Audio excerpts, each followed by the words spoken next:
تشریف لائیں گے مصاحب نمبر 26.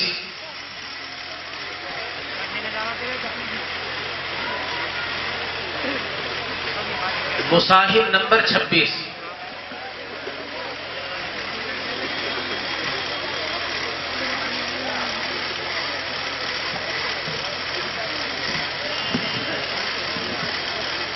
حامدا ومصليا أما بعد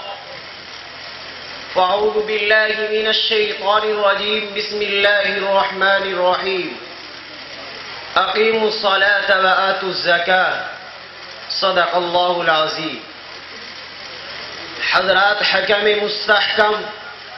برسر اسٹیج تشریف فرما معزز علماء کرام،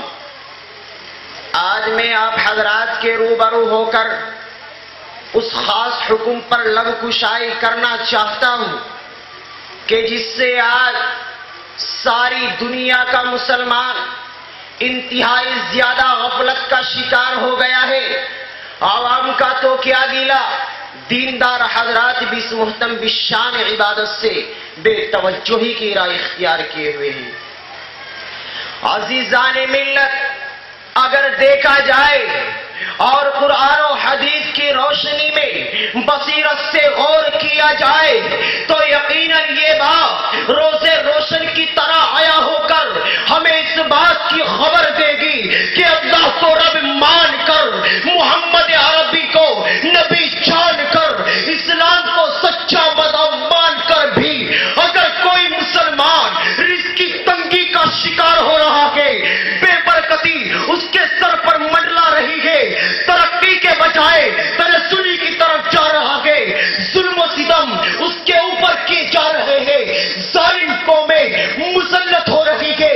بلندی کے بجائے پستی آغوش میں لیے جا رہی ہے، مختلف شکلوں میں ٹیکس لازم کیا جا رہا ہے، تو اس کا واحد سبب اس عظیم الشان میں خداوندی کو چھوڑ دینا ہے کہ جس کی طرف قرآن عظیم نے انداز بدل بدل کر بار بار متوجہ کیا ہے. کہیں تو اقیم الصلاۃ وآتوا الزکاۃ سے خطاب کیا، کہیں اقام الصلاۃ وآتوا الزکاۃ سے خبردار کیا، کہیں اقیم الصلاۃ وآتینا الزکاۃ سے آگاہ کیا. اور لوگوں، ایک جگہ نہیں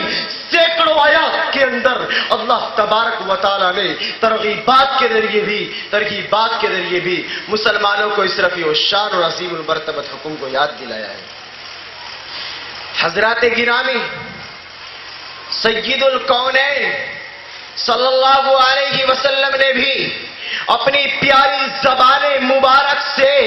ایک بار نہیں بلکہ بار بار، ایک جگہ نہیں بلکہ اکثر موقعوں پر، انفراد ہی میں نہیں، اجتماع میں بھی، مکے ہی میں نہیں، مدینے میں بھی، انصار ہی سے نہیں، مہاجرین سے بھی، بوڑھوں ہی سے نہیں، جوانوں سے بھی، مردوں ہی سے نہیں، عورتوں سے بھی، گویا اس شخص سے کہ جس کو اللہ نے مال دیا، زیور دیا، اس حکم کو کرنے کی تاکید کی ہے. دعا کیجئے کہ اللہ ہم کو اس حکم کو پورا کرنے کی توفیق عطا فرمائے.